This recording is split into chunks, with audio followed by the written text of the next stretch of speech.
বাচ্চাটাকে বিছিয়ে ঘুম পাড়ায়, এটা বাচ্চাটার মাথায় দেয়, এগুনি বিছিয়ে এরা মানে চারজনে ঘুমায়। সেদিন কি এখানেই ঘুমাচ্ছে? হ্যাঁ, এই জায়গাটাই মানে একে মা বাবা এই সাইডে ঘুমাচ্ছিল, আর এরা দুজন এদিকে ঘুমাচ্ছে। আচ্ছা, পুরো বাবুর কাপড় পরেছিল, ওকে অত্যাচার করে যতটা পেরেছে কাপড় লাগিয়ে ওকে ছেড়ে দিয়েছে।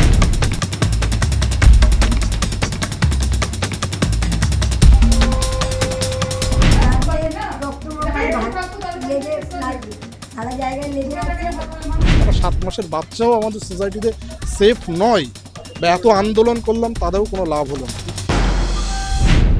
শোভাবাজার এলাকায় বিখ্যাত নাম জটাধারী পেট্রোল পাম্প, আর ঠিক তার পাশের ফুটপাতে নাকি ঘটে গিয়েছে ভয়াবহ এক ঘটনা। কি ঘটেছে, কেন ঘটেছে, এই বিষয়ে তদন্ত করছে পুলিশ। কিন্তু তার আগে স্থানীয় যারা ফুটপাতের বাসিন্দা রয়েছেন, তারা দাবি করছেন ভয়াবহ একটি ঘটনা। তাদের দাবি যে তারা যখন ঘুমোচ্ছিলেন, সেই পরিবার যখন ঘুমোচ্ছিল, সেই পরিবারের পাশ থেকে শিশু কন্যা সন্তান তাকে তুলে নিয়ে যাওয়া হয় এবং সেই কন্যা সন্তানের সঙ্গে নানান রকম নিগ্রহ করা হয় এবং তাকে যৌন নির্যাতন করা হয়েছে কিনা এই প্রশ্নের মধ্যেই প্রশ্ন উঠছে সেই শিশু সন্তান, অর্থাৎ 7 মাসের বাচ্চাটির মুখে, পেটে এবং যৌনাঙ্গেও নানান রকম আঘাতের চিহ্ন ছিল বলে দাবি করছেন স্থানীয়রা। ইতিমধ্যে বাচ্চাটি আরজিকর হাসপাতালে চিকিৎসাধীন। কিন্তু কিভাবে ঘটেছিল ঘটনাটি, 30শে নভেম্বর গভীর রাতে ঠিক কি পরিস্থিতির সম্মুখীন হয়েছিলেন এখানে যারা থাকেন ফুটপাতের বাসিন্দারা, শোনাবো আপনাদের তারা কি বলছেন। এইটা বাচ্চাটাকে বিছিয়ে ঘুম পাড়ায়, এটা বাচ্চাটার মাথায় দেয়, এগুনি বিছিয়ে এরা মানে চারজনে ঘুমায়। সেদিন কি এখানেই ঘুমাচ্ছে? হ্যাঁ, এই জায়গাটাই মানে একে মা বাবা এই সাইডে ঘুমাচ্ছিল, আর এরা দুজন এদিকে ঘুমাচ্ছে।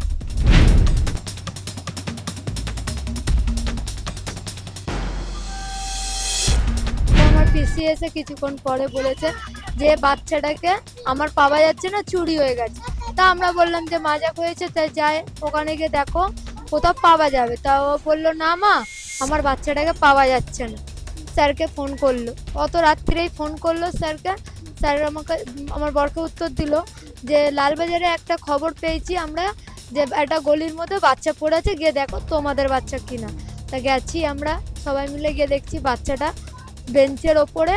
আগে ওকে ওরম অত্যাচার করেছে ওর সাথে, তারপরে ওকে মাটির নিচে ফেলে তারপর ওর গলা টিপেছে, তারপর নাভির মধ্যে কামড়েছে, গলা ধরে যতটা পেরেছে ওকে ছিড়কানিগিরি করেছে। আর এইদিকে সেইদিকে ব্লাড লাগানো ছিল, আমরা অতটা বুঝতে পাইনি। বাবুকে সির্ফ দেখলাম সিম্পলে ও পুরো বাবুর কাপড় পরেছিল, ওকে অত্যাচার করে যতটা পেরেছে কাপড় লাগিয়ে ওকে ছেড়ে দিয়েছে। সেদিন এইটাই হয়েছে যে এরা, এর মা এর বাবা এরা সব ঘুমিয়েছিল ওপারে, এখান দিয়ে 11 নম্বর বিল্ডিং এর তলা, দিনী স্ট্রিট মোড় 11 নম্বর বিল্ডিং এর তলা দিয়ে বাচ্চাটাকে তুলে নিয়ে চলে গেছে। ঠিক আছে, তা আমরা দেখতে পেয়েছি গলিতে, যে আমাদের পুলিশকে আমরা জানিয়েছি, পুলিশ আমাদেরকে বলেছে যে এই সামনের গলিতে আছে, বাস এইটাই। তারপরে আমরা গেছি, এখানে যাওয়ার পরে আমাদেরকে পুলিশ হ্যান্ড ওভার করেছে বাচ্চাটাকে, বাস। তারপরে আমরা 8 ঘন্টা পরে জানতে পেলাম যে বাচ্চার এইসব মানে ভুলভাল জিনিস হয়েছে বাচ্চার সাথে।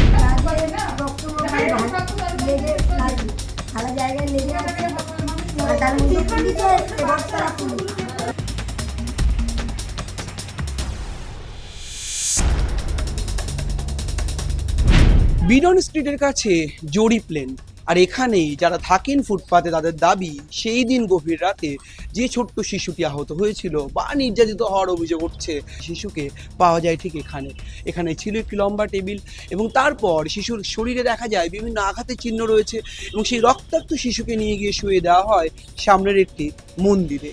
তারপর সেই শিশুকে নিয়ে যাওয়া হয় আরজিকর হাসপাতালে। এখানেই উঠছে প্রশ্ন, শিশুকে সেদিন শুক্রবার গভীর রাতে যে অভিযোগ করা হচ্ছে 30শে নভেম্বর গভীর রাতে, সত্যি কি শিশু নির্যাতিত হয়েছিল নাকি ওই শিশুর সঙ্গে ঘটেছিল অন্য কোনো ঘটনা? এই প্রশ্নও তুলছেন কেউ কেউ। পুলিশ ঘটনা তদন্ত করছে। ইতিমধ্যেই পক্সোর বিভিন্ন ধারায় মামলা রুজু করেছে কলকাতা পুলিশ। এই ধরনের ঘটনার পিছনে যারাই আছে, আমি বলবো তারা মানসিকভাবে বিকারগ্রস্ত এবং তাদের সাথে হিংস্র জন্তু জানোয়ারের থেকেও কোনো অংশে কম নয়, তাদেরকেও ছোট করা হবে। কারণ এই ধরনের মানুষ বা ক্রিমিনাল এখনও সোসাইটিতে ঘুরছে, এটাই হচ্ছে সবথেকে বড় সমস্যা। আর আমাদের দেখুন, আমরা লাস্ট 3 মাসের উপরে হলো, এখনও সেই বিচার কমপ্লিট হয়নি বা বিচার এখনও পাইনি। অধরা অভয় নিয়ে আমরা একটা মানসিকভাবে একটা হতাশাগ্রস্ত অবস্থায় চলছে। বা তার পরবর্তীকালেও রাজ্যে একাধিক রেপ এবং মার্ডার ঘটেছে, সেইগুলো নিয়েও কিন্তু একটা ক্রিমিনালদের মনে কোনো না কোনো অংশে তৈরি হয়ে গেছে যে এই রাজ্যে পানিশমেন্ট হচ্ছে না, সে যে ধরনেরই ক্রাইম করুক। হয়তো এই সমস্ত কারণের জন্যই এই সমস্ত বিকৃত মানসিক লোক বা ক্রিমিনালগুলো এই ধরনের ক্রাইম করার সুযোগ পাচ্ছে। একটা 7 মাসের বাচ্চাও আমাদের সোসাইটিতে সেফ নয়, এটা ভাবতে আমরা কোন সোসাইটিতে বসবাস করছি। বা এত আন্দোলন করলাম তাতেও কোনো লাভ হলো না। 7 মাসের বাচ্চা তাকে যৌন নির্যাতন করা হয়েছে, অভিযোগ করা হচ্ছে। তাহলে যে আন্দোলন বারবার এই জিনিসটা আপনারা করছেন, এই জিনিসটা আবার ঘটে যাচ্ছে কেন? একই কথা আমরা এই প্রেস কনফারেন্সে বললাম যে আমাদের লড়াইটা ঠিক যেমন স্বাস্থ্য ব্যবস্থা ফলমূলকে পাল্টে ফেলার লড়াই, একটা দুর্নীতির বিরুদ্ধে লড়াই, ঠিক তেমনি এই যে ধর্ষণের মতো ঘটনা, এটা একটা সামাজিক ব্যাধি। এই সামাজিক ব্যাধির বিরুদ্ধেও কিন্তু আমাদের লড়াই। এই যে নারী এবং প্রান্তিক যৌনতার মানুষের অধিকারের লড়াই, সেই জন্যই আমরা তাদের পাশে রয়েছি। এবং এই লড়াইটা একটা দীর্ঘমেয়াদী লড়াই। আমরা সবাই মিলে যদি এই সামাজিক ব্যাধির বিরুদ্ধে লড়াই করতে পারি, এই যে বলুন রাত দখল বলুন বা যে ধরনের আন্দোলন বলুন, তা কিন্তু এই নারী, শিশু, প্রান্তিক যৌনতার মানুষের অধিকারের লড়াই। এবং এই লড়াইকে যতদিন না আমরা আরো জোরদার করতে পারবো, এই ধরনের সামাজিক ঘটনা, সামাজিক ব্যাধি কিন্তু চলতেই থাকবে। তাই আমাদের এই সামাজিক ব্যাধির বিরুদ্ধে লড়াইকে আরো জোরদার করতে হবে। না, বিষয় হচ্ছে যে ধীরে ধীরে পশ্চিমবাংলা যে মরালিটি নষ্ট হয়ে যাচ্ছে, কারণ এত বেশি এই জাতীয় খবর প্রচারিত হচ্ছে এবং সর্বক্ষেত্রে লোকেরা দেখতে দোষী দিব্যি করার উল্টে করে বেড়াচ্ছে। কারো কোনো সাজা হচ্ছে না, যদিও কাউকে গ্রেপ্তার করছে কদিন বাদেই সে জামিন পেয়ে বেরিয়ে আসে। যে কারণে সবার মধ্যে একটা এমন ভাব চলে এসছে যে এটা একটা সাধারণ বিষয়, আর এটা করলে পরে সাজা দেওয়ার ক্ষমতা কারণ। আজকে এই আইনের এই অবস্থা দেখে আর ক্ষমতার কারণে এই জাতীয় প্রভাব বাড়ছে। আমরা মনে করি এটা যদি রাশ না টানা যায়, বাংলা সংস্কৃতিটা একদম সম্পূর্ণভাবে এই দিকে স্বেচ্ছাচারিতার দিকে চলে যাবে।